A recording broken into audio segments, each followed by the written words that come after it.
know. You don't know what they're talking about. What could they possibly be talking about? Right. It's just like some goofy stuff. And then all of a sudden it just rolls. Oh, hello, welcome. Oh, hey. I'm just doing that, and then hey, welcome back to the Dream Killers podcast. Yeah, we don't leave this room ever. Actually, No, we've actually been here the whole time, just waiting to come back and do this again with you.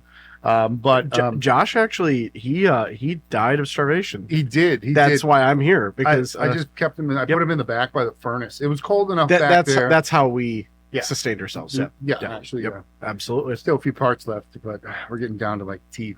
Yep. If you look here, there's no door downstairs. Yeah. You cannot. You're done. Once you enter the podcast studio, you're here perpetually. That's it. This is what we got. This is how it works. But yeah, this is the reboot edition. This is great. I'm happy to be back, and this is I should introduce myself. Yeah. Hi, I'm Ryan Sinensky. I have been doing podcasts before. I was previously on Carbitrage, and now I'm helping Ian out here with getting this back and up and running. So I'm excited. Yeah, I mean it's we used to listen to what you're doing over there, and it was like it's epic. The amount of knowledge that a lot of us gained from it, I thought was spectacular. And it was a really cool podcast, and I miss doing it, but this is a completely different format. It's a different thing, so I want to continue doing this. It gives me an outlet, which is good. So I do like doing that. And well, compared to Josh and I, and you're a lot smarter than us, and that's a beautiful thing, because I'm all about brute force, and Josh is all about complaining, and you have good knowledge on things. But again, I'm Ian. I play around with all the Drive Cartel stuff, and we're up above the garage, and we came up here to just chat about some stuff and do some things, and back on the Dream Killers. Yeah, I'm excited. I'm excited to see this podcast come back. I used to listen to it all the time. So rad. We went crazy, and we will continue that mentality for you. So awesome. But welcome back. Of course, it's been a while, and I hope your projects are going really well for this winter. It's a crazy season out there, and lots of ups and downs. Thinking we had spring for a second. Yeah, then we got actual winter. So I made a red note about this, because this is the thing with winter is if it's gonna be cold, if I'm not gonna be able to enjoy my car, I want it to be whimsical and white and pretty and snowy. Like, I'm tired of this, hey, everything's brown and it's also -12 Fahrenheit, and also everything's made of ice. Like, that sucks. You get that nice little ice pack on the roads where everything is just solid and you're sliding around anyway because the salt can't even cut through. Yeah, because it's -1 million. It's at absolute zero outside, and then you don't even get to look at anything pretty. You just get to look at dead grass. Frozen over mud. Meanwhile, Florida's getting snow. Yeah, they're running snowmobiles, and they're doing all the fun stuff that we used to do, like we forgot how to do, like skiing and snowboarding behind a pickup truck. It's that's the thing is my wife, she loves winter, but I think it's more she loves it in concept. Yeah. Because it's we don't get that winter. We don't get a good Colorado winter where it's nice and snowy and pretty. No. No, we get the cold. We get that cold winter. It's just our winter is like a Ukrainian winter. It's just muddy, and then also that mud's frozen. It's just terrible. It's terrible. It is. It gets bad at times, but we all know that this is garage season. So yeah, it's the time that we get to spend hopefully making new things or fixing old things. Yep, absolutely. To make new things, so we can bring them out and then show them off in the spring, summer, fall, which is all one season, as we know. So we should come up with a word for that. The spall car season, that season. There has to be a one word for car season, because there's other languages like German's really good at using making a compound word that means one thing. So for instance, in German there's a word called Gemütlichkeit, and I butchered that because and what that means is warm, good feeling food, and what that is you'd say comfort food, but comfort food means a lot of things, but specifically Gemütlichkeit means like Spatzel or like, Oh. yeah, like things that are warm, like latkes, and like where they have like hearty flavor, and it's like a good thing to eat in winter to make you feel cozy. Like, Okay. so like Germans really, there has to be a word for that. So I'm gonna think about that. I'll see if that like comes up, because like my phone's not like paying attention to this, and so I'm sure I'm gonna get like a TikTok like in like 3 days that's gonna be describing this exact word. I was just saying I didn't sneeze, so I don't know what Gesundheit, whatever that is. But I'll find a word for the one word that encompasses the good parts of the year. I'm into it. I want to see what happens with that. That's great. We're gonna come up with that. And we'll find a word. This is what all of this problem solving that we're focused on. This is research and development for you. So we're gonna work that out. I mean, that's. But yeah, no. I mean, I think that's it's something that we use that time to the time now, which is like 7 months. Yeah. To use the rest of the time so we can enjoy it. I just spent a trip where I went for 2.5 weeks. I went down south.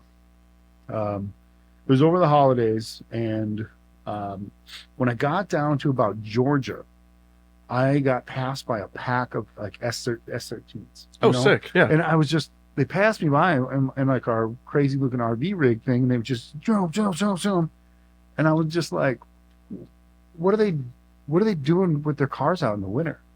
What are you guys doing? I'm like, wait. And then I'm like, oh, they don't have salt. They don't have snow down here. The air temperature's low. Like, this is perfect condition for their little. Yeah. No, it's actually, that's exactly like it's like man. drift weather. It's like your tires don't quite get perfect traction. It's not super hot, but it's also not like cold enough that everything's frozen over and you're just gonna fly off the road. Yeah, they're fortunate down there. Like, they are. Yeah, I mean, I think it's right about when you get to about Kansas City. Kansas City, you'll start seeing Mustangs and Camaros. Yep. And then you start seeing more exotic Japanese cars right when you get to like just south of Tennessee. Yep. Absolutely. Right? Yeah.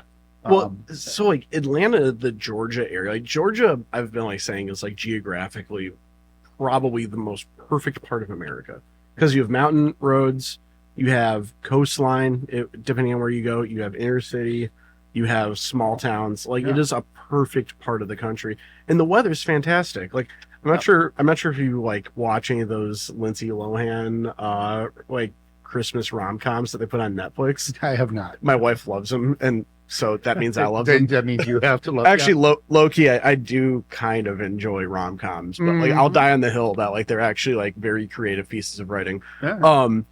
But like if you actually watch like the set direction is like they're set in like Atlanta in like Christmas, and it's like they have to make something that's not snowy look Christmassy. Oh, and, sure. Like, they get like a little spattering of snow, just enough for it to look, like I said, whimsical, to make it be like, oh, just enough. But then it's like melted in like 3 days, so who cares? And you just go back out to enjoying your car. It was pretty nice when we went through there. I mean, they had like, well, first of all, Atlanta traffic.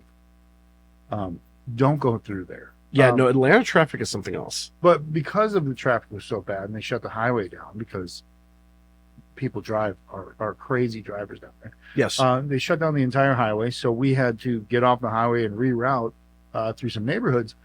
Their Christmas scene was fire. Yeah, no, like Christmas in Atlanta is fantastic because it's like the perfect amount of like like I said, it's whimsical, but it's not overwhelming amounts of snow. Like it's not like it's not like depressing to look at.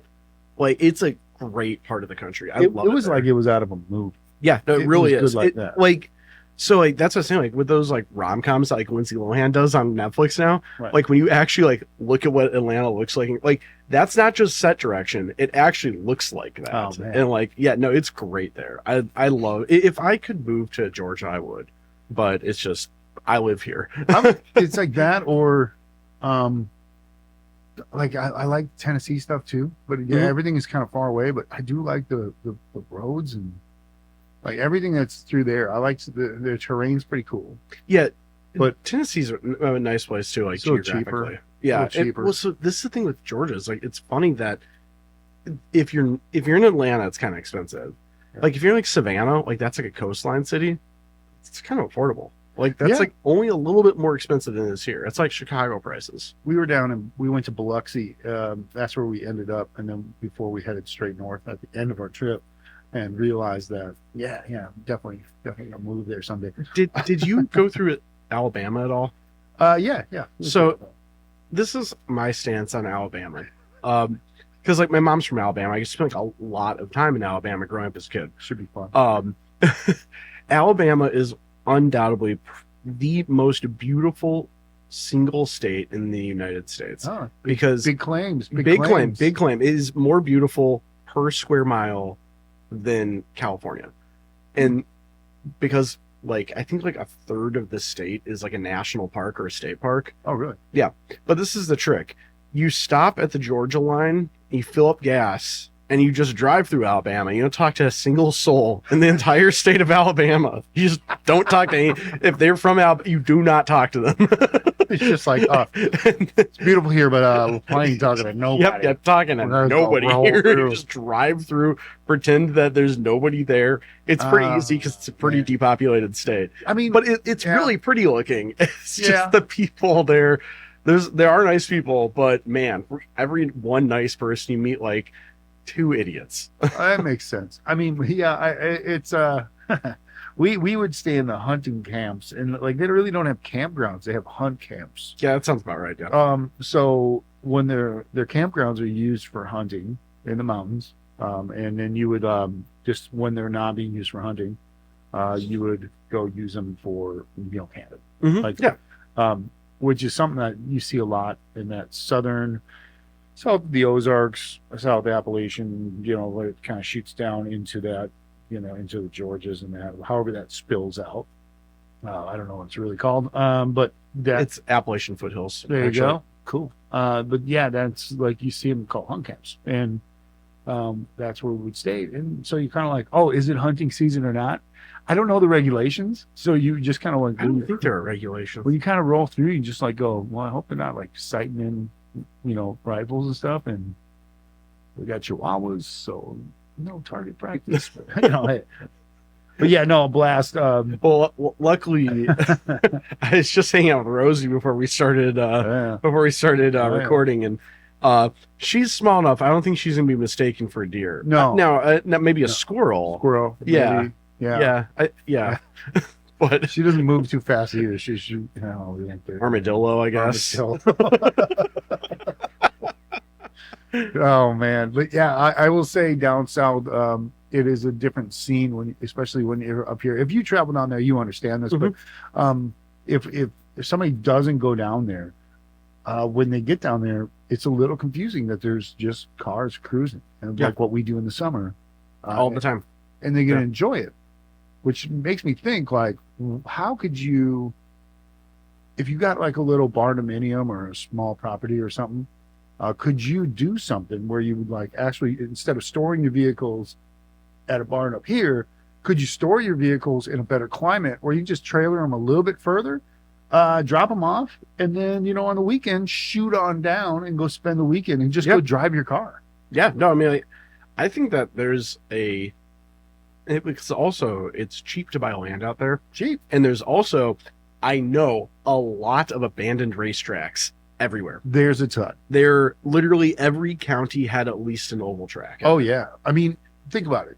You find an old farm house or a barn or something like that, something that you could easily either share with some buddies and have a, pickable cheap property. Because they're cheap. I'm talking like real cheap, cheaper than you could build anything up here. Like, so, for reference, the most expensive single property I've ever seen in the state of Alabama. I've never been to Mississippi, but the most expensive single property I've seen in Alabama was $4 million. Yeah. And so that was like for a estate that looked like Tyler Perry's estate. Like it looked like Versailles, but it was in Alabama, so it was like $4 million, and it was like. You could not see the entire property in any single photo. It was insanely huge. And it was like overlooking a bluff in like a giant lake. How much would that be like here? Here, that would be probably a $10 to $12 million house. No question. Exactly. Like it would be like the location, everything was just 10 out of 10. But it was like relatively affordable. Right. So if you're looking at an old racetrack, you can get those for like, Mississippi or Alabama. You could probably get that for under $400,000, $500,000, I bet. Oh, I got it. Okay, we're going to buy an old racetrack. We're all going to pool our money together. This can be a storage facility that we can all just kind of go down there, and we'll have some car condos down there. That'd be a good idea. I like that. So in the winter, you bring your cars down there, you park them down in there, and then you can use the racetrack and have it as space, but it'd be a secure space. But then also you can go down there for the weekend, for the week. We'll get it where we can have like a small, like, I don't know, something that's close to like a little runway or something. So if we get any pilot friends, they can fly down there if they really need to. But it's cheap. So it'd be cheaper than having something up here. And then you can also cruise on with your car and go drive out. So you can invite your friends down, go cruising around cars. And hey, if it's a little bit of a racetrack, you can also probably use those little racetracks. That's kind of what Cletus McFarland did with Freedom Factory. My guy. Like, we'll get to him later. Yeah. Freedom Factory was basically that, like, abandoned racetrack, and dude bought it. I think we need to do more than that. It's like saving history. You know what I mean? Yeah, like, and that's the thing is, genuine. so like when it comes to like saving history, like, because the thing is, in America, a lot of us, we think about like racetracks like Ibisu and stuff like that, or Automotive, I think is what it's called. There's another racetrack that's near Tokyo. We'll hear about these like famous racetracks that are in Japan just like going to waste. And that's very similar to us with these small oval tracks and stuff, where to you, it's just that regular thing that's going to be there forever. But to somebody that's not used to it, like that's like basically a mecca. Yeah. And we just have that available. You can just go buy that. So yeah, I think buying an old racetrack sounds very up my alley in the future. I mean, it does cost money, but but if you just, if it's something that, if it's going to bring value to the people who are going to actually use it, and then of course you're going to have to start a YouTube channel. Well, so this is the other thing is I think with the car condo thing, that actually makes it much more sustainable, because there's a lot of real estate at a racetrack. Like, if you go down to like Elko Speedway, and for instance, because most of these tracks are about the size of Elko. Yeah. If you go down to Elko and you actually look at the property that's on, like you could easily divvy that up between like 20 people. Sure. And then let's say overhead, everything included, plus like the like whatever mortgage refinancing you have to do to like refurbish the track. Like, let's say you have a total of $1 million a year that you're paying for this, including property tax and everything.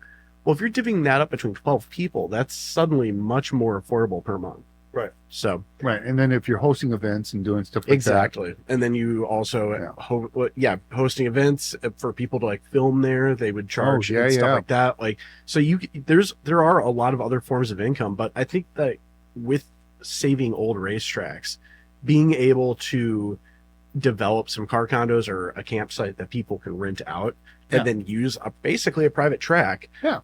That I think would be the future for a lot of these properties. I think that's great. That's something that, I would like to see that happen. So if you got a really large group of friends with some really rad cars and you really want to throw down on it, I say follow your dreams and do it. Yep. You got that dream, kill that dream. Yeah, absolutely. Dream killer. I love that. That was just like a spontaneous topic. That was incredible. So another thing that's actually really cool about winter is I get really creative with things. So like one of the things that I get creative about is like garage stuff, heating my garage and things as efficiently as possible. Yeah. So, how do you heat your garage? So this is what I'm gonna do next year, because I like found out about this idea in like January. I'm like, it's too late for me to like buy this kind of heater. But on Amazon, they sell those little diesel heaters that are like, like $200, and less than that even. Yeah, like $200 out the door, shipped at your house, and it'll heat up your garage, and that's like, but it'll be like kind of expensive, and it won't be great. It'll get your garage to like about 45. Yeah, but this is the thing, when you plumb that exhaust out of the garage. Yep. That exhaust is like 200 plus degrees. Like, yeah, it's a waste. yeah, and it's also like getting pretty damn near the flashpoint of things that will be on the outside of your house, and it's fire hazard. Very good point. Yeah. Mind-blowing idea. Run it through an old cast iron radiator. Absolutely. That is kind of a huge thing that people have been doing. Yeah, and I've been watching a couple of YouTube videos about this. And then not just cast iron radiators, you can actually do this even cheaper. You know, they also sell those really just absolutely ass oil heaters that are like electric radiator, electric radiators full of oil. Yep. And they're worthless, and they genuinely suck in every way. I got one in my basement. They suck. And so what you do is you take the oil out of it. Yeah. And then that's effectively a radiator. It's a way cheaper radiator than cast iron one. I'm ready to convert one. I actually run my garage off diesel heater. Yeah, so my plan is buy one of those diesel heaters next fall, and then you can get those electric oil radiators for like $10 used Facebook Marketplace by somebody somebody that's just totally over it. Yeah, you can run it like that. Another cool idea. Have you heard of a sand battery? I have. I've seen you can charge them off of a sand battery, just like weight pushing on it. The battery. What a sand battery does is it's actually it creates heat, and you can use that heat to boil water to turn a turbine to then make power. However, what you can do is you can take a water heater element, put that into like a 55-gallon drum of just sand, and that sand will hold a lot of heat before it melts. Okay. Sand melts, turns to glass at 2,000 degrees or something like insane like that. But if you put one of those water heater elements, you heat that sand up to say like 500 degrees, you can put a little fan on it, and it'll just blow heat out of there. So it will just keep heat happening. Yep, and those sand batteries will keep heat for hours. Really? So you take the water heater element, put it in there, you let it heat up during your workday, turn it off after a while, and then it will heat up the sand, and then you can run heat off of that. So that's pretty slick. That's a pretty cool idea. I'm gonna do the diesel heater with the radiator attached to the exhaust. Excellent move. That'll be my first one. But that sand battery idea, like I was like watching some Canadian off-grid like greenhouse owners, because I also like gardening too in summer, and so like that's how like, some of these guys in Canada have been doing it. Is they've been running these drums full of sand, and they power them the hot water heater elements via solar panels entirely off the grid, and they now have a heated, like in the Yukon, have a greenhouse that never gets below 60 degrees. Well, I had a guy bring up to me, and he was like, well, I have a garage that doesn't have any power in it. You know, he's like, yeah, I can't really do much out there because I don't have power in the garage, so I can't heat it. I said, what do you mean you can't heat it? There's so many ways you can heat it. So the way my diesel heater works, right? Because I had one in that Sprinter van that I had. Yeah. So the way the diesel heater works in my garage anyway is it runs off a car battery. Mm-hmm. So I have the diesel heater, and it runs, and it plumbs out the side of the garage. And I just use diesel, and it'll run all day long on less than a gallon of diesel, right? No, we should also note that diesel doesn't require constant electricity. No. Like a petrol engine would. Yeah, because once it gets going, going. It's almost self. I mean, there's a little. You got the fan that's blowing off. There's a fan, and then there's a fuel pump. Right, and it's just a ticker pump, right? So it like gets, once that little jet gets going, it's sustaining itself. So it drops way down on its power consumption. So that little unit will sit there and just blow heat, and then I have just a trickle charger on that battery. Yep. So when it's, once that battery gets down after using that cycle, it just replenishes back up. But easily enough, you can buy one of those small solar trickle chargers. I was going to say, charge, and put it right outside that little shed garage that he's got. Harbor Freight sells solar panels, Boom. and they're so useful. Yeah, just stick it out there. Let that battery charge up. Keep that battery charged up, and you got a diesel heater anywhere that you are. You got a cabin, do it. You want to keep the battery tender going on a boat? Yep, same thing. But yeah, but the diesel heater is, if you don't have one for your garage, it's so cheap to just maintain heat. Yeah. So I'll use a big cannon, You know, I have a big Yep, diesel. I've got a Cannon. torpedo that I'm using Right. now, and I hate it because it's just so loud. Wasteful. Right. It's wasteful and it's loud, and if that's on, that's what I get to listen to. Oh yeah, try filming, try watching YouTube videos, try like anything that's just loud. Yeah, and But- it's so like in my garage, I've got a full computer setup because Yeah. I am constantly checking things online, like checking forums and things.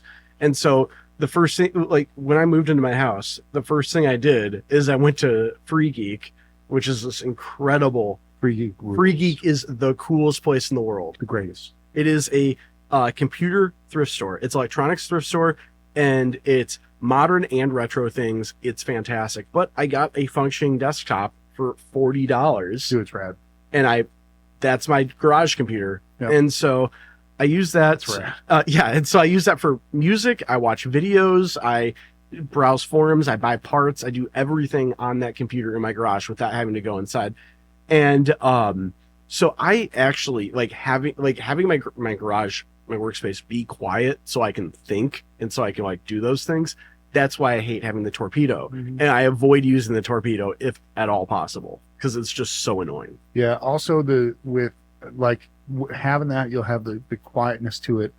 But if you buy one of the portable units, Yep. they have the all-in-one units. They have like the handle on the top and Yep. everything. You can take that with you, and if you go camping, Yep. or if you have any, whatever, you go over to a friend's house that doesn't have heat, you take it with you, set it down, hook up little terminals to a car battery, and blow heat into wherever you got to go. You know, I was actually thinking today about like on the way here. I was thinking like, last year at North Star Speed Summit, it was a little chilly in my tent, like in the There you go. fall one, and I'm like, man, Vivor, like that's the brand, the orange ones, the orange Vivors, a Vivor with like a little tube coming out from it, and I just have it like the heater itself chained to my car so nobody runs off of it, Oh yeah, yeah. and then I'll be fine. Like that would keep my tent real toasty. Like I just have to run it for a little bit, and then before I go to bed, I bet that probably keep the tent toasty all night. It's a game changer. I mean, we lived with one in dry heat too, but That's our thing that's huge. It's dry heat. yeah, so. we lived with one all through COVID. Like that was our furnace, And Mhm. that thing, we had it on the lowest setting. So if you have a tent that bleeds a lot of heat, I mean, it's good. It's great. It's tough, man. That, you know what? And that's the future right there. Yeah. When they came up with that stuff, it's like, yeah, this is a problem. This solves a problem. So one Yeah. other fun fact about my garage is summer air conditioning. Oh yeah. If you have a window in your garage, I don't. but a lot of people do. You actually, I don't think you even need a window. Technically, you could use your garage door and just put like a little filler. But AC window units, you can get those so cheap. Oh yeah, they're dirt. They're so cheap. Like I got one for free. So I got one sized exactly to my garage, 16,000 BTU. Because my friend's landlord, who's from China, did a calculator to measure the size of his apartment, and his apartment happens to be about 2.5 times smaller than my garage. Okay. And so the landlord sized it, and even also happens to be about 2.5 times smaller, centimeters to inches. There's 2.5 centimeters in an inch. So she used centimeters to measure the apartment. The calculator she used for the BTU on the air conditioner was in inches. Oh. And this AC unit kept short cycling and making the apartment super steamy and like humid. And so he's like, hey, there's something wrong with this. She resized it. And she's like, all right, well, you just throw that one out. I can't return it. It's defective, but yeah, it wasn't. It wasn't defective. He's like, hey, does anyone want a free AC? And I'm like, Oh wow. yeah, me. I want that. That's me. It's that marketplace. Get yourself some free AC units. That is a game changer in summer. It really is, though. It's not even a matter of the heat. In Minnesota, it's humid. It is so disgustingly humid in summer. Yeah. Like I keep my garage like 70 to 75 degrees, but not humid. And absolutely massive change. Should ask Josh. We did like a clutch job on his Subaru in the middle of summer, and I think he like got heat stroke. Seriously, like He was when I put that, all right, so the first summer that I put that AC in my garage, I got my wife's Buick running. I got the transmission out of my Cressida. Ooh. I got all of my cars running in one summer with that. It was like AC. I'm ready to. Yeah, once I had AC and I could because you don't think about how much time you spend going inside to cool off or to go drink some water to just not literally have heat stroke. Like AC in your garage, even a cheap one, Game changer. It's getting the humidity out. Yeah. Yeah, I have one of those big, the upright ones with the tube. Yeah. Because I had I used to have a wood stove in my garage. Okay. Yeah. So I use the out stove, whatever you call it, to push the hot air out. Yeah. It works okay. A heat pump. Yeah, heat pump.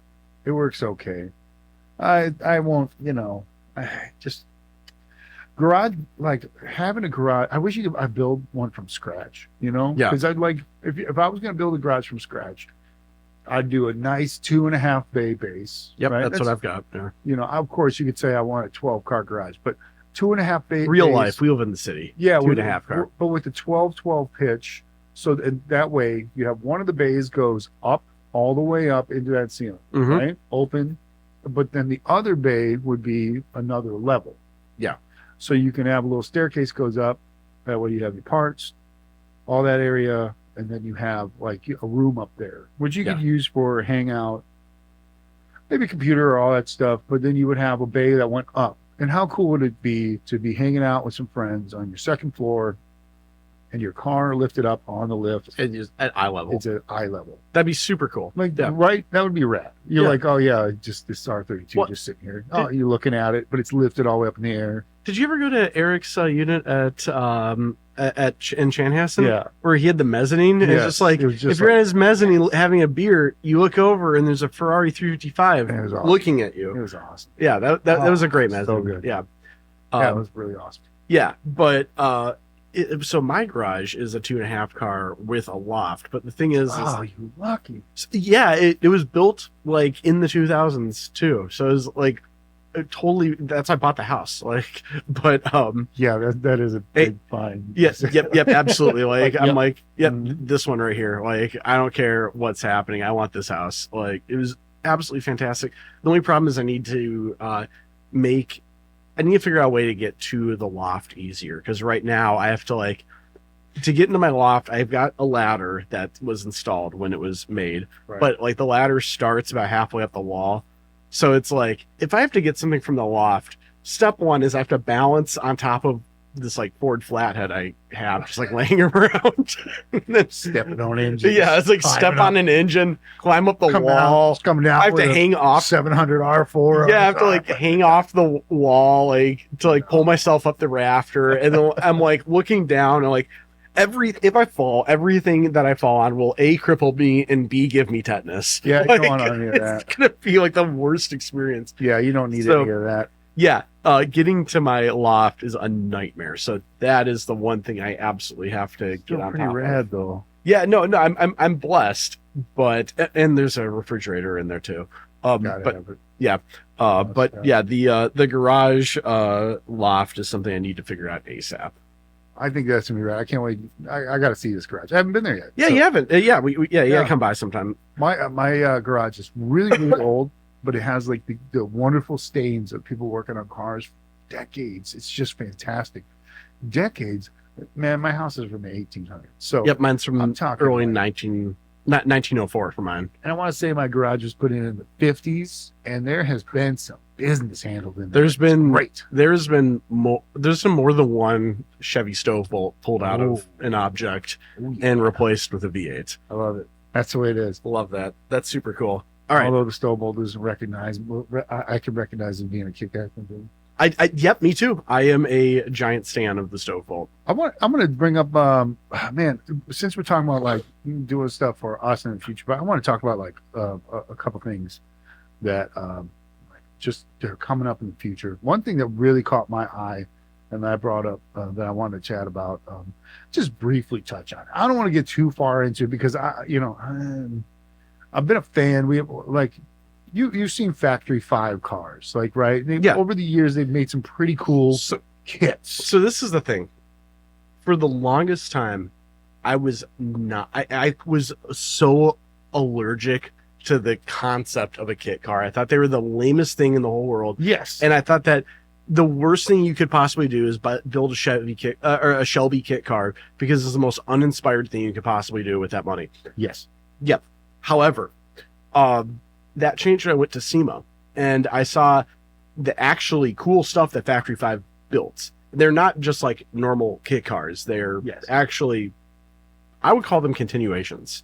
Yeah. Because they really do like a step above from your normal car, and they aren't all just like Cobras. Like there are ways to make them very cool. And where this comes in cool is the Mark V. Oh, okay, cool. The Mark V, right? They just, I think it was at SEMA this year with this. Okay. They redid the whole chassis on the car. So they went from the tubular frame, to a square tube space frame. So a square tube versus a tubular frame. So the tubular frame, to clarify with everybody, is basically you just had tubes that went to like the suspension points, and then a kind of a tub where the interior sat, and then went out. So the square tube frame is more like a normal car chassis. Yeah. But instead of being stamped steel, it's tubes of steel. And then it looks like, and there's squared box sections, fully box sections as well, correct? It's crazy though. I mean, yeah. Like I'm correct in saying that there are fully box sections. There are fully box sections, okay. It looks like, because it looks like they have, I mean, it still looks like there is some tubular, like some round tube in there. A lot of that is round tubing, like around the windshield, around where the radiator would sit. But I see like an upper core, and then I also see down the side where the sides, like where the doors are and everything, there is a lot of square tube. Yeah, I see that structure. Yeah. And what they said is it adds about 500 pounds to the car, which is a lot. Substantial. Yeah, that's a substantial. But the rigidity of the car, it's gotta be huge. It's so big that the car handles better. Yeah, and it actually outperforms the other car, like 2 to 1. You know, and so this is actually with tube steel, like round space frames, versus the square frame like this.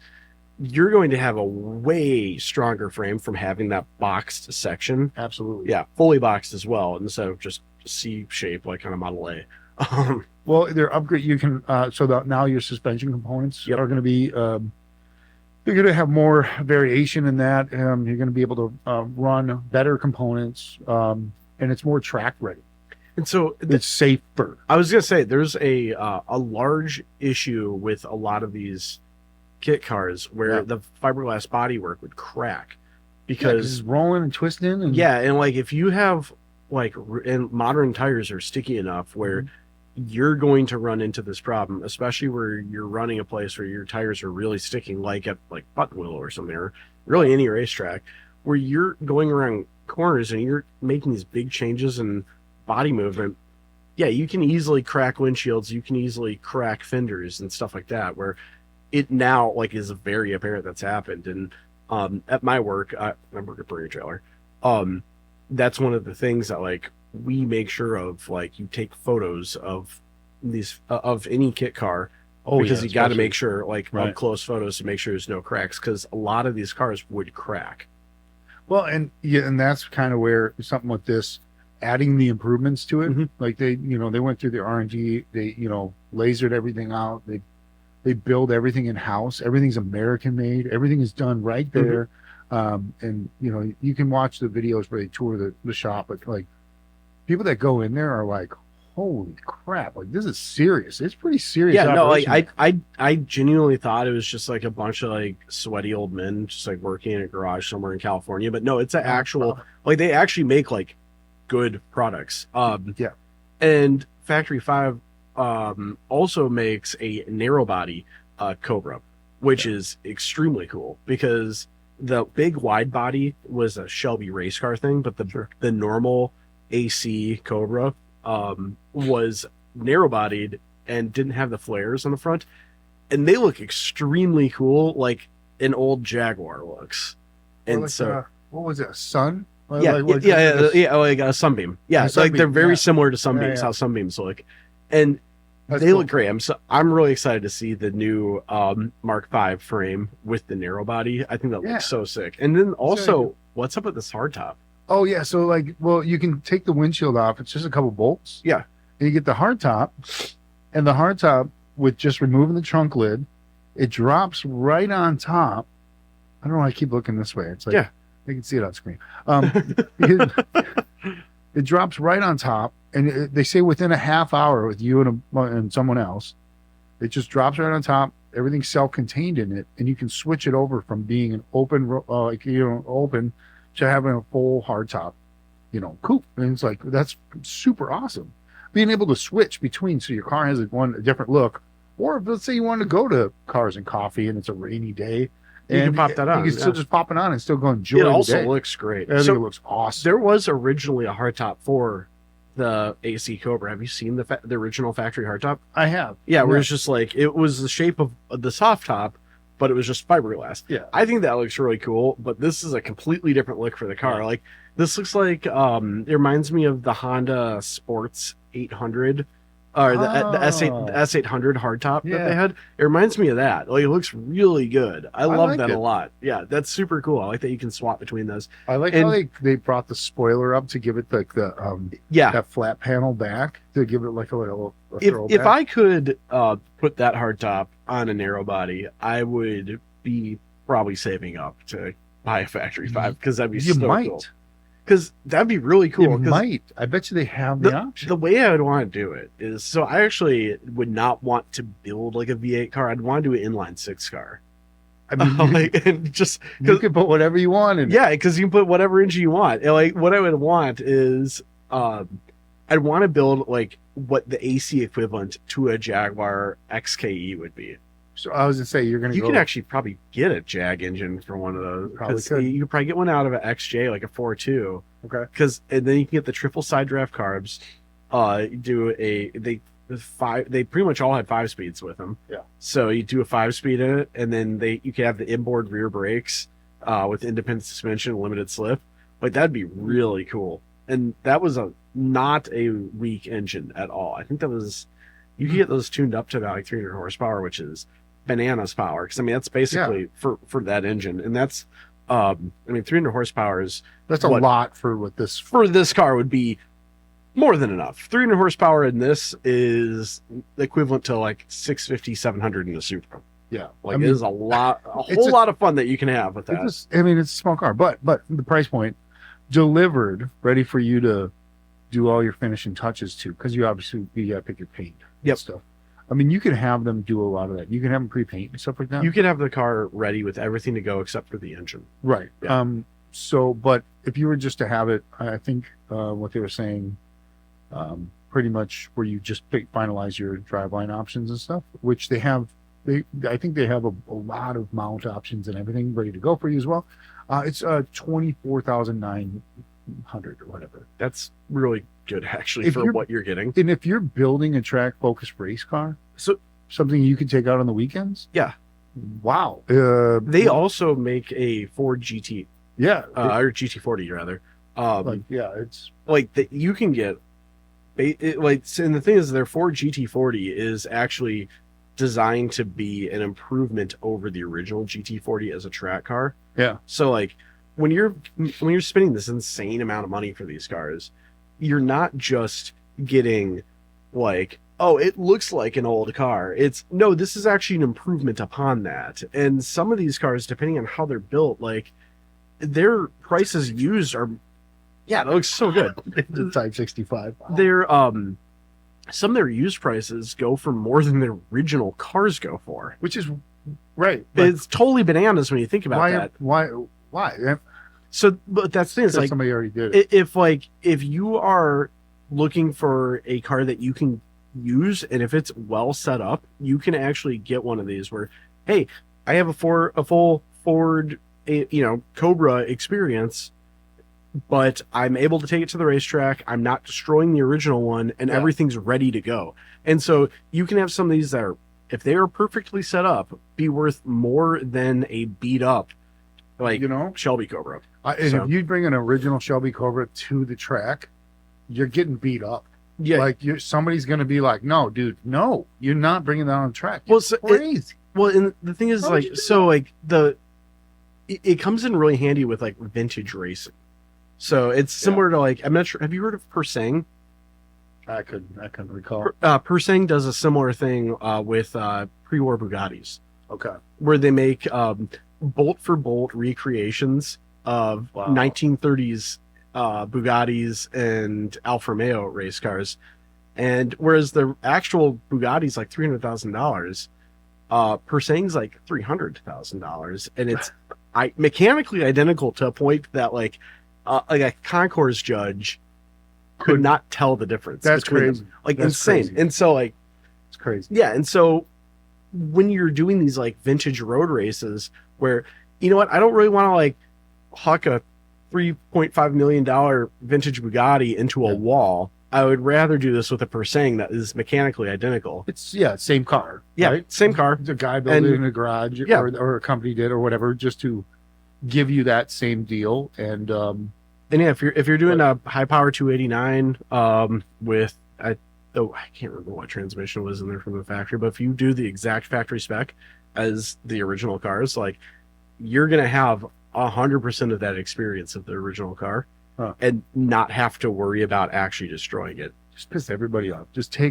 get one of those cars, show up with it, take the little weird butterfly things out, pop the oddly vintage hood up, and underneath LS53 with a turbo.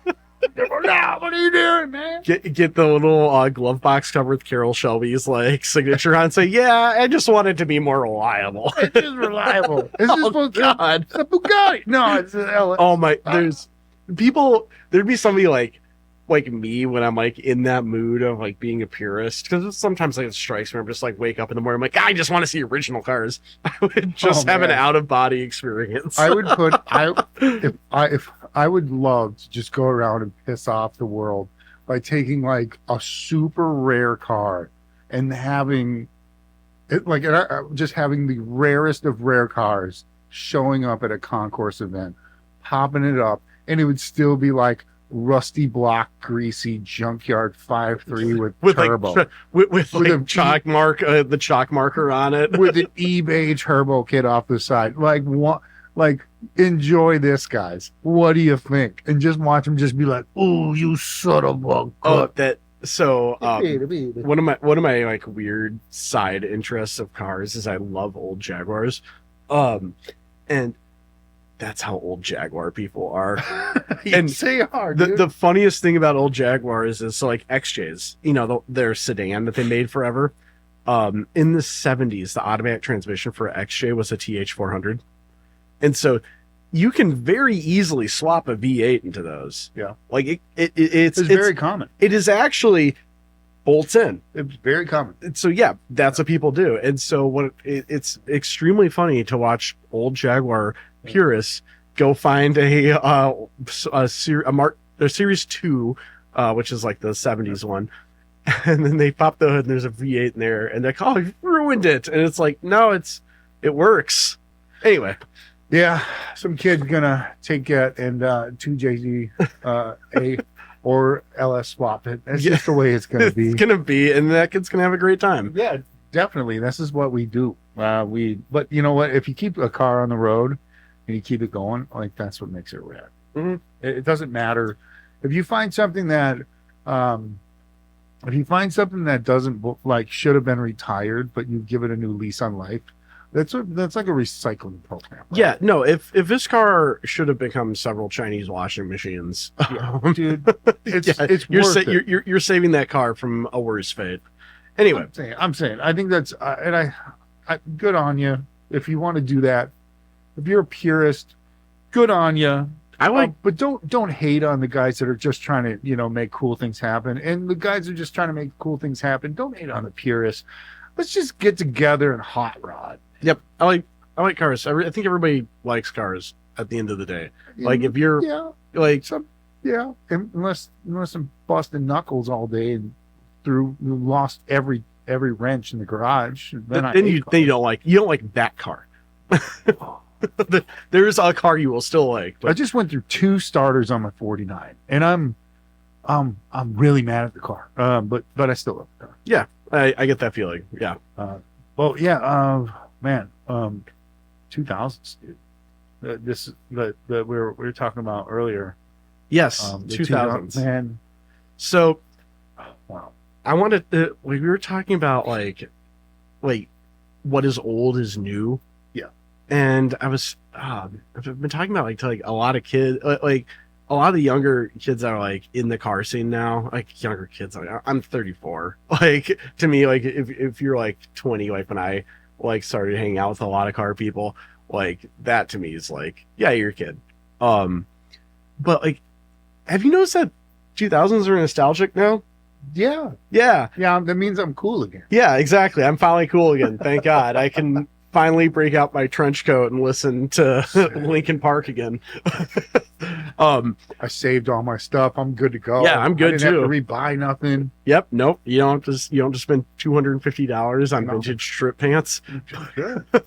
But anyway, so there's been a movement of preserving that tuner like sex spec like Yeah, dude. GT style quote unquote racer Yeah. era of cars from like the 2000s. Like, and what I think is really interesting about this is this is kind of becoming a revival almost, and like it's the nascent days of this coming around, because you remember I think it was the last year, I think it's 2023, when Team Rogue had that somebody that bought that like super quote unquote riced out Accord with like the Altezza taillights and yeah, so like that era is, when you think about that, nobody does anything like that anymore. Nobody like it's when people build cars, they're like, usually it's like wheels low and maybe lowered and then like some LED lights. I mean, like that's a lot of people do. Yeah, and everybody hated on the clear tail lights after a while. They're like, oh, clear tail lights. It's like now everybody's got clear tails. Like they were like, oh, clear tails were awesome. Everybody wanted clear tails. Clear tails were so cool. And then the thing is, clear tails versus Altezzas, different things. Yes, the very different things. Let's be clear about that. I've come around to Altezzas because it's been 20 years and it's now fashionable to have Altezzas again. And for people that don't, there's people can argue about this all day.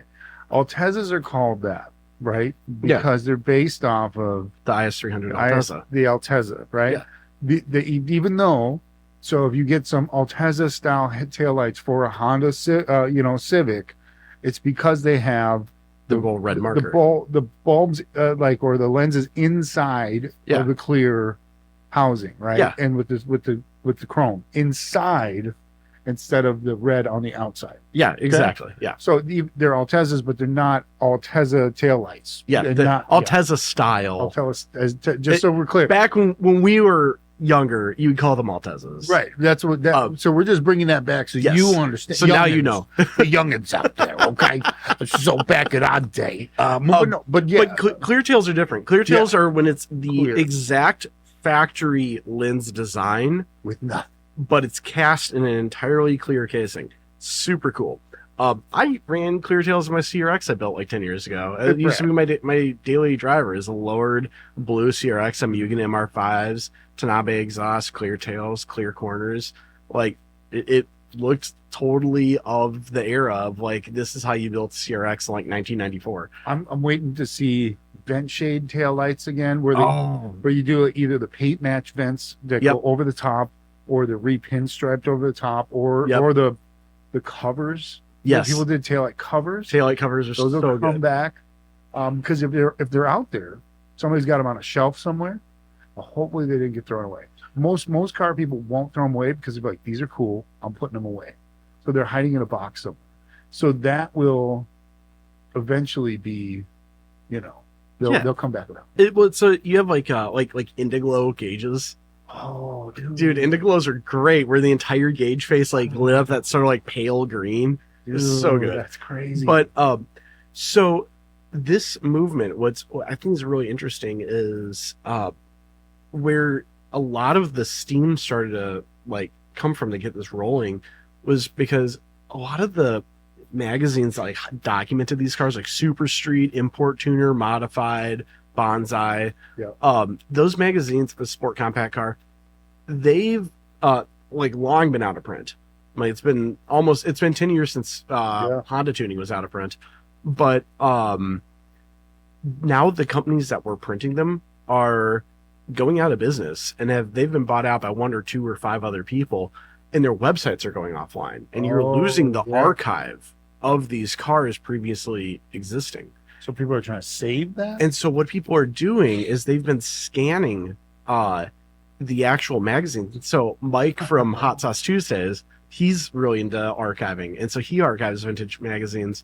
But in addition to scanning, archiving, and uploading these to, like, Instagram, people are coming out like, coming out of like nowhere and be like, oh yeah, I had a sack spec car in like 1999, like before Fast and the Furious. I still have a Bomex body kit for an Eclipse. Does anybody want this? Like, yes, I do want that Bomex body kit for your Eclipse. Like, I mean, that's great because I mean, I'm looking at, like, hey, I've got these like Z3 fenders for EF Civic. Z3 fenders, we had the vented fenders.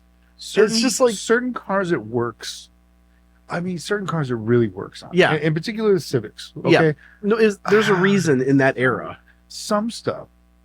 I mean, maybe some of it, but oh man, but some of it's so bad. Like the Auto Couture kits for like the SEs, because I think they're great, or the Soars. But when you did like some of those are super aggressive, like the Vader body kit. I just was like, I feel cringe, but some of the stuff, like, it works so well on like the like the EGs and that, because they had like the nice headlights or sat there. I'm gonna die on a hill that a Buddy Club body kit on an EG or a Fuels wide body on an EK, untouchably cool forever. Like a Buddy Club body kit on an EG to like millennials is like a street freak like Challenger to early Gen Xer. Like, where the Challenger with like the ginormous wheels in the back and a big hood scoop going down to a factory carburetor. That's like it's slow as hell, but it looks cool as hell. That's the look. Like, that's the same thing. Like, for our generation, like, that's very cool to see that like still existing. I hope that keeps going. I think like at the very least, like, if people aren't bringing back, like, I'm not saying that suddenly everybody has to start buying aluminum wings and putting them on their stock Mazda 6s. Like, that doesn't need to exist. Please. Okay, but we can keep that out. Yeah, but I still think that it's worth preserving this history, because there's a lot that we can learn. Like, if you look like there's this one of the most famous cars of that era was LJ Garcia's EK. And LJ Garcia's EK was I think last year brought out to a couple of shows and photographed. It's basically the same way, just without an engine in it. And that was a Fuels wide body kit. That was showing it without it. Yep, Fuels wide body kit, yellow interior, 20-inch Racing Heart 5-spoke wheels. Like, 20s on a Civic is a move. Like, that's a move. Yeah, you get rubber band tires. I'm not sure about that. I'm like, I tend to max out around 17 inches on any car, really. Like, especially on that side. Yeah, but that was the era, and it's still worth preserving that, because that's still our history, and there's still a lot of stuff that can be learned and how to style a car to make it look cool as hell. Like, it's as long as it's done tastefully. Yeah. There's a couple things I would not like to see as much as sex spec wise. Yeah. Don't get me wrong. Like, the Vader body kit as a whole, I feel like a little aggressive, but that works on like ST204 Celicas and like maybe 3000 GTs. Yeah. And that's it. Like, I don't need to see a Vader body kit on like a Pontiac Firebird. The interior paint bombs. Yep, the interior paint bomb. Oh, let's paint I'm gonna paint my gauges blue, because not my gauges. I'm gonna paint my vents blue. Why? Just because I like blue, but your car's green and your interior's gray. They just blow out, and you're like, why is everything? Why is because all that flakes off the plastic. Yeah, it is to say, no, the worst thing in the world is looking at a stock Integra interior. It's Just like specifically, like I hated, that super dark green that was on cars in the 90s. Like every car had that color. Yeah. That was my least favorite color in the world for a long time because every single like Integra was that color, and every single Integra had so many of them. They all had a beige cloth interior because they were all RSs because nobody could afford GSR back in the day. The beige too. Yeah, no, this is the thing, is like, but then somebody like the owner would go like to Menards and get forest green spray paint, like duplicolor forest green because it's close. Oh, and then they pop out everything that they could remove with the screwdriver and then paint it, and then they're like, look how good it looks. I'm like, does it? Is it good? And then like 6 months later it starts flaking. I'm like, yeah, that does decidedly look like ass. You screwed that up bad. Like, it could have. That doesn't need to exist. It was like an Eddie Bauer edition. Now it just looks like garbage. Yes, exactly. You just ruined the green and tan. And now you've now ruined everything. You ruined everything. But there is some opportunity that with the young and upcoming kids that are coming into the scene to be able to grab some of these cars and recreate some of that era. How cool is that for them to find some of these parts and to build one new from that and take cues from the era. Yeah, exactly. And bring it back like a good pair of mom jeans. Well, yeah, and it's like... no, I'm going to rephrase that. Bring it back like a good pair of lowride. Like a good pair of Genkos. There you So just bring them back. I don't know what I'm saying, man. Well, we're also both into hot rods. Yeah. And so there, we know that like we like eras of hot rods. So 60s era hot rod's a cool car. Yeah. Definitely. If you look at photos of hot rods from the 1960s up close, a lot of them really looked like ass. Yeah. What we like about 60s era hot rods is how people are recreating a 60s era hot rod 60 years later because you now have 60 years of figuring out how the hell to do the stuff correctly. Yeah. So better. Yeah, better. So what we're going to be able to do is take these cues where it's like, hey, let's put like, I'm gonna use Diablo for an example. Let's put a PS2 into our Integra. Oh, like, dude, we don't need to mold the entire dashboard out of fiberglass to this. Nope. This PlayStation 2 actually fits perfectly in the glove box. Actually, we can do that. And if we need to make a part to make that, like, do any trimming for it, we can 3D print it. Yeah, 3D printer exists. We didn't have that back. Yeah, no, like back at fiberglass and everything. Like back in the day, everything was made of fiberglass because it had to have been made of fiberglass. Yeah, your passengers were probably breathing that, shooting out the air vents for the first 6 months. They're all itchy because it's just like fiberglass fibers everywhere. Just imagine all that. Now you can 3D print these parts, and actually, if you find something, you're like, how did they do that? Because the magazines are scanned. You say, I can recreate that. Yeah, exactly. Let me just model that and let me 3D print that. Exactly, and that's I think a lot of this archiving stuff is really important. We're into it. So hey, 10 out of 10 for that. 10 out of 10. Bring that to the show. We want to see that. Show us your work on that. That's awesome. Yeah, that's a really good idea. Yeah, I love bringing that stuff back. Yeah, it's a really good idea. Speaking of good ideas, I want to, man. Okay, I don't know how I feel about this, and I'm gonna jump. I don't know how I feel about this. I love it and I hate it. Oh, the new Honda concept. What's it called again? The Zero. So I've been in love with this. I think what is? So I have a couple. There was a Alfa Romeo concept car. That looks identical to this. That came out in the 70s. Also, this looks like an automobile silhouette. The Alfa Romeo Iguana. Oh, so check. Okay.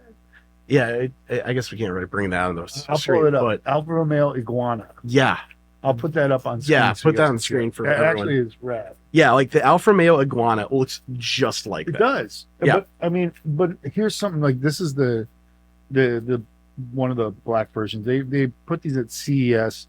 What I'm kind of getting out of this, CES is a red flag. Yeah. Well, it's Asimo OS. And there's a bunch of different self-driving, and they're doing something. Yeah, they're taking all Oh that. God. Okay. I know. That's why this is where the hate comes in. Ugh. But a lot of it has to do. It's level 3 automated driving. What does that mean? No idea.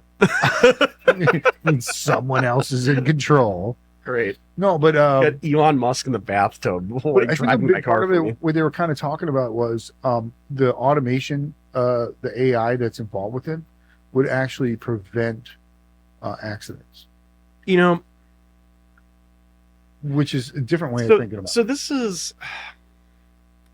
I'm like in a very unique place in my understanding of like road traffic and stuff like that. I love cars. Cars are my favorite thing. You know what I really hate is commuting, and I really, really hate being stuck in traffic. And the concept of the crossover, I abhor. And the thing is, there's so many people that could be either using public transit or carpooling or just not driving something that's going to ruin my car that I like. There was an old Top Gear quote that Jeremy Clarkson had that said, if you don't care about soccer, you're not going to be any good at it. If you don't care about cars, you're not going to be any good at driving. it. Oh yeah, And I think with automated cars, stuff like that, I'm not going to buy it. It's not for me. That's for a normal person to drive that does not like cars. And if that means that this normal person is not going to crash into me, I'm kind of for that, actually. you know what? And for those people that need something like that, that might be a good thing. Also, I get to look at it. Yeah, And yeah. the best part about this car is how it looks, and I would rather look at this than a Dodge Journey any day. Yeah, it's just something different. You know, Yeah. it'll be something different for the road where you'll see it and you'll be like, huh. Well, I think that the aesthetic of a car does matter to me when I'm not buying it, because I have to look at it. It's very similar to the reason why I like to be around people that like went to school and know how to read, because I don't want to live in a world full of idiots. I hope it comes with those wheels. Like it's a prototype. Have you seen the Nissan Leafs wheels? The newest one? I can't remember if I can recall. They have this wild, like 5-way split 5-spoke on the Nissan Leaf. Like, it is bananas looking, and it actually looks extremely cool. We can edit out me Googling this. Let's see here. This one. That's the Nissan Leaf wheel. It is a I have seen that. it's a split 6-way 5-spoke. That's rad. That looks so cool. Like, please put cool wheels on factory cars. That is pretty rad. Like, Fiat and Mini are great at putting good wheels on cars. Subaru made the worst wheel I've ever seen in my entire life on the Outback, on the 2013 Outback. It was a 6-spoke where 3 of the spokes were a different size than the other 3. What's up? Subaru. So, come on, Subaru. Subaru is incapable of having any in-house design that's actually good. Every single good Subaru, every single well-designed Subaru was designed by Giorgetto Giugiaro. I know, and he's a genius. Yeah, but like every other Subaru, you can tell the ones that he didn't design. I think everybody needs to own at least one of his cars. Yes. Well, I've had one. I think yep, me too. Yeah. So he designed the original. If you're unaware of Giugiaro, he designed the first generation GS. Yes, Lexus GS. I had one of those. Yep. He designed that. He designed the DeLorean, the Scirocco, the Mark I Golf and Jetta. Yep. He did the SVX. What was the Subaru? The Subaru SVX. Yep. The Alcyon SVX. And he also, if none of these are all kind of expensive cars.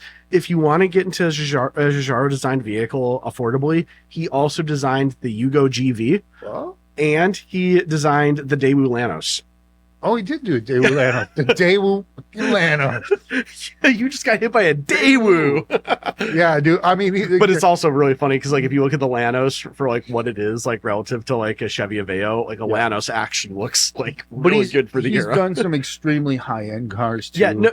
So that Alfa Romeo I mentioned previously, that was his. He designed the Iguana, which is what this looks like. So he's done some really beautiful designs. And just and he's done it for so long, so it's just kind of like when you consider the fact that Giorgetto Giugiaro's first car that he designed that was actually a hit was the Ferrari 250 California. Oh yeah. So his first car that was like a hit that he designed came out in like 1963.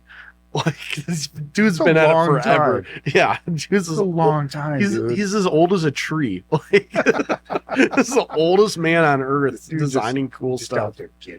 He does like really wild like side projects. Like he's designed cameras for Leica. He's done watch designs.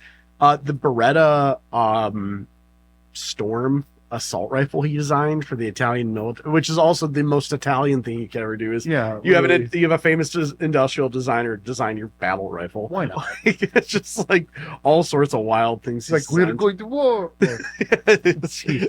We need to design these things, but it's like the Lamborghini LM002. Like that was a military. Yeah. Just like the fact. It's a crazy vehicle. Italy is just a hell of a country to exist. What are you guys doing? Well, yeah, Italy is the most Italian place. It is. Italy is the most Italian place. It's the most accurate statement of the year. It's the most Italian place. There's nobody in Italy quite like the Italians. There's none like it. It's just they're so Italian, dude. It's crazy. Yeah, man. But dude, we were talking about Cletus earlier. Yeah, and just this guy with the racetrack thing. Man, what they did, I was watching Sick Week. I don't know if you guys were glued in on I wasn't paying attention to that, but you gave me the rundown earlier. You know what? And it's on YouTube all over the stuff. Like 1320 covered it.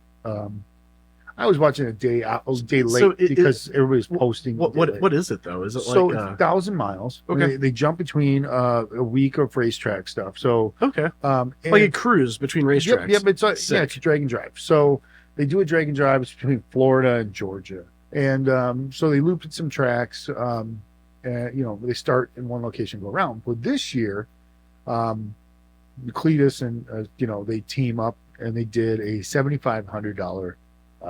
That's how much money you got. Mm-hmm. You got to buy the car, but you couldn't work on the car until like the day before.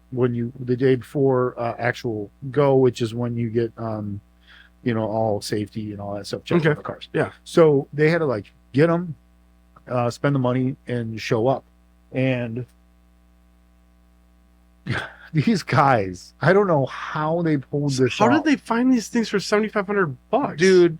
Dude, I don't even like. I can't imagine buying any sort of running, driving 240 like an S13 for $7,500 doesn't exist. Much less in one color. I don't believe it. And the guy delivered it from Oklahoma. I don't believe that one. It's almost hard to believe. It's $7,500 with a like Porsche thrown in for free. with nitrous bottles and stuff. But they had to like figure it out as they go. Like the El Camino. Wait, the S13, the guy it's $7,500 of Bitcoin that I bought in 2013. No, yeah. No, but it wasn't even that though. I think it was he got that one for like $7,000. I think. This one was $5,000. I think it was like $4,500, but it was missing a turbo. Okay. So they had to like source a turbo, but Precision was there. And they were like, did they before Tech Week? Did they just drive it without a turbo?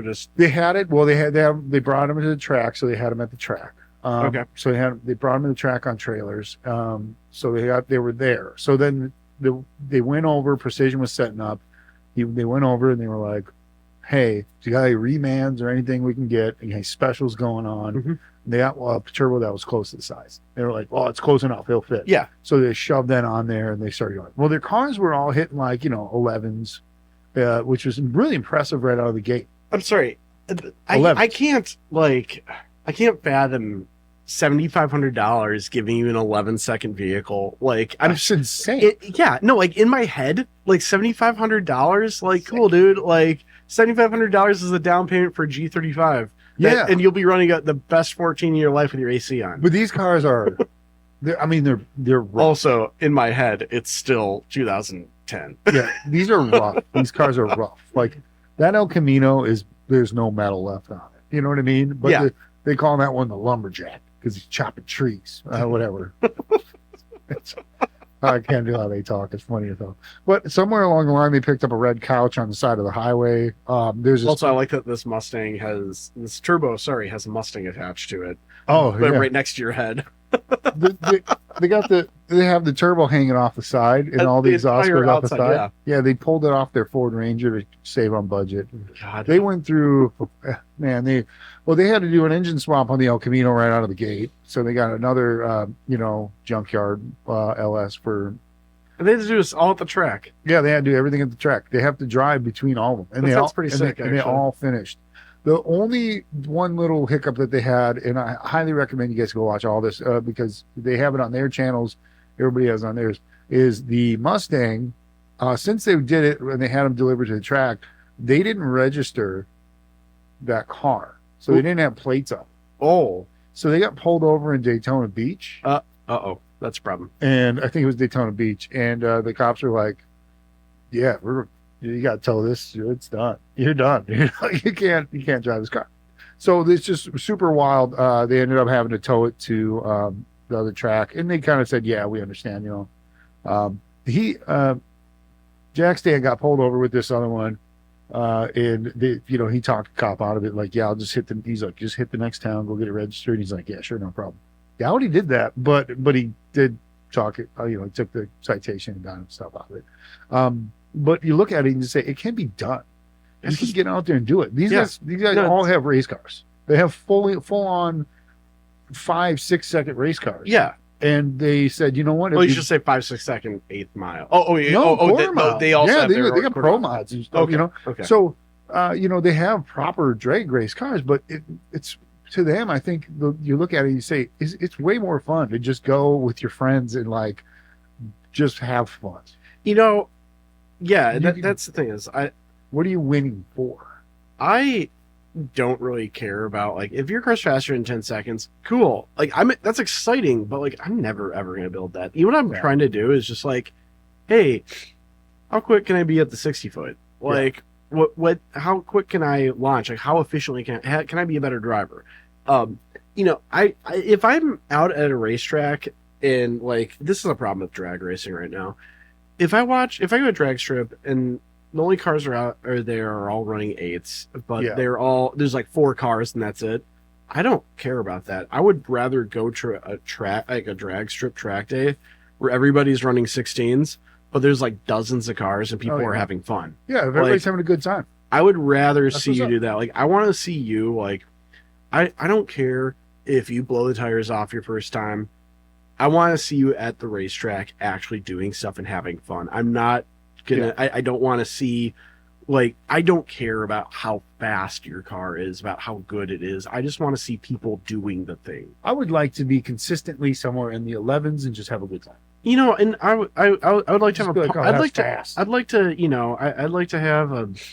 I'd like to have an 8-second all-wheel drive EG. I'd like to have a pony too. Oh yeah. But like, I also break everything though. But I'd also rather just be at the racetrack with any car, just hanging out. Yeah. Like, I just want to have. I want to watch people have a good time. Like, yeah, true. The thing is with this hobby is when you look at old hot rod magazines and stuff, like the golden age of drag racing, what you were seeing was people taking their stock car out and seeing what they could run and figuring out ways to make it run faster. Hey, let's adjust the tire pressure. Yep. Let's adjust how we launch the car. Yep. Let's adjust this. Let's take the back seat out. Little things like that. Like, it doesn't have to be, you don't have to like run the fast. You don't have to have an 800 horsepower CTSV. And in fact, you actually probably shouldn't your first time out, because there's a high likelihood that you don't have an NHRA drag license, you don't have a roll cage, and you're probably going to go over 136 miles an hour. And then you're going to be shut down. Yep, absolutely. You're going to have no fun. You're done. We're going to just put you out. No, I'd rather. That sucks. I don't want to see people doing that. I want to see people, take your GSR Integrad, see what you can do. Like, but that's the other thing is, like, I just want to see people just improve upon that, like actually grow a skill. And that's what I find really interesting about stuff like this. So but out of that, if you are into those really fast cars, there's different classes. There's a whole bunch of classes. Now, mind you, There's like 300 and I can't remember what it was, 390 cars that did Mhm. it. Yeah. And they ended with just under 300 cars, or just at That's 300. wild. That Made it. still 75% of those cars Yep, made it. it's amazing. And then so here's the fastest ones. Yeah. So your fastest cars, these are cars that drove. Yeah, they were on the road. That drove 1,000 miles between drag strips, and this is Brett LaSala with his 2011 Ford Mustang. He was the fastest. Okay. His final fastest ET was 6.2416 On a car that goes down the road?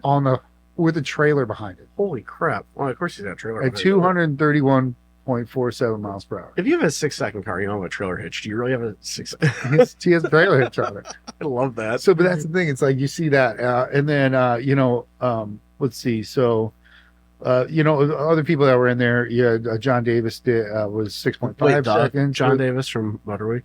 Yeah, I think so. The very old No. John Davis who's bald and used to be on Motorweek. I don't think. Hi, I'm John Davis. Welcome to Motorweek. No, I don't think so. Oh, man. No, God, no. That Not guy him. would have been great. I want to see him at the racetrack. Graham Hayes. So he did 6.56. And then Graham Hayes did 6.64. Steve Morris. I don't know if you ever seen it, but he has the '93 Buick Roadmaster. Oh, the one? Well, no, he has a '93 Buick Roadmaster. It's all wood grain down the side. And yeah, it might be. It's my favorite Detroit car. it's LS though, right? Oh, I'm just being obtuse because that's like you're describing every No, 93 Roadmaster. he builds the motors for the guy, so his is crazy. But he got really smart about it, because you think about it, like a Buick Roadmaster, huge back end. Well, how do you get in there to make the adjustments? Well, he made the below the window, that whole side panel, bolts off. It comes off as a big panel. And you Perfect. can adjust everything. Love that. That's it's- so cool. It's so rad. It's I love that. so rad. If you haven't seen it, but anyway, you can look at it. Go check out Sick Week. All the checked that YouTuber out. people.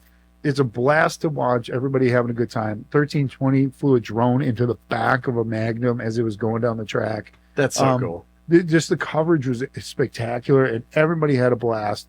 I mean, once again, like the red couch as its journey goes down the road. I mean, dude, it's just really fun time. So highly recommend it. Go check it out. Man, it's one of those things. It's like doing different things and having a good time. It just makes it a better time. No, it really is. Like, just getting out and enjoying cars is a huge thing. And we're gonna have the Hot Sauce Tuesday guys on, Oh, dude, because totally.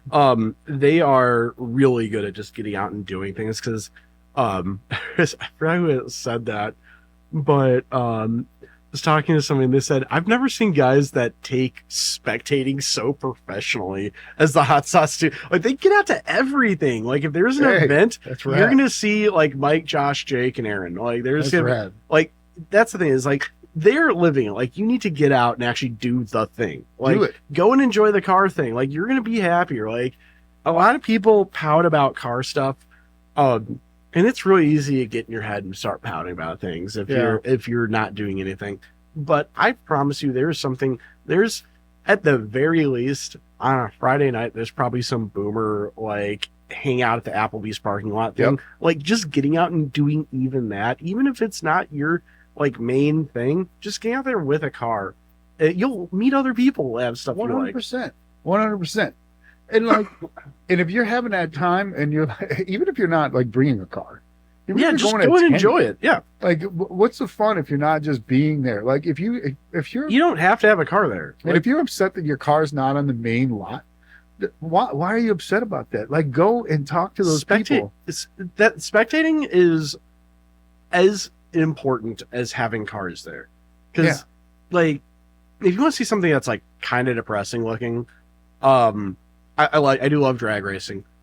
Go to a lot of drag racing events. Like, there's no Fun time. spectators, but I mean, that's the thing, is like a lot of them, there's no spectators. Because it's all the drag racers. It's just the drag races. That's the thing, is like, it's okay to spectate. Like, go get your friends. Like, there's a whole lot of fun. Like, if you go to a drift day, there's always a ton of spectators. Yeah. Because people just want to go have fun. And like, that's also the difference between drifting and drag racing and which one's meta right now. But I think you'll see that shift soon enough. yeah, I think there's gonna be a comeback. But the thing is, like, even with drifting, and like, the thing is, people get out and enjoy it. Yeah. Like, there's a atmosphere, there's a community around it, and you get to meet the coolest people and see the coolest things. Yeah. So yeah, just getting out and doing the thing is like step one. I think that's crucial. I'd almost like to say that is the absolute perfect thing to leave on. Right there is getting out and just doing get out something. and do the thing. Yeah, Get out and do the thing. Because otherwise, what are you doing? Yeah. Because you're just sitting around. Well, right now we're sitting around inside because it's too cold. But you can get outside. You go ice racing. I mean, you can go do other stuff. there's an ice racing that was They're doing it right last now. week. Yeah. I fully intended on doing that, but we had like a huge meltdown. My allergies went crazy. Oh And yeah. it's just like stuck indoors for that. But like Yeah. other than that, I want to do it, but I just don't want to destroy a car.